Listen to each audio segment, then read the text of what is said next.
Concluding Chapter 3, God's Care for the Individual. Suggestions for thought and discussion. What makes prayer a pious form rather than a vital transaction?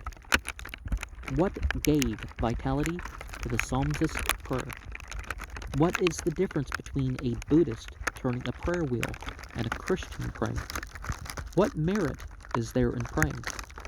What is the estimate of the value of the individual in the Christian religion?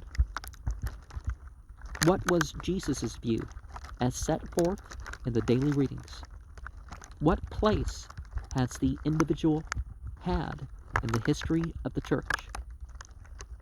How does the Christian religion differ from other religions in its estimate of the worth of the individual? How far are Christians justified in basing their confidence in prayer on God's care for the individual?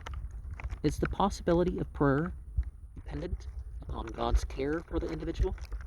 To what extent is prayer futile if God does not care for us? What are your chief difficulties in a belief that God cares for each individual? To what extent do you feel these difficulties make prayer impossible? How far is it reasonable to think that God cares for us? What difference will it make in my prayers if I really believe God cares for me as an individual? Eric von Daniken has used this way of asking questions to lead you towards agreeing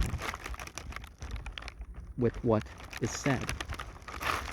And the history of a group and a myth of a group is quite often a different thing.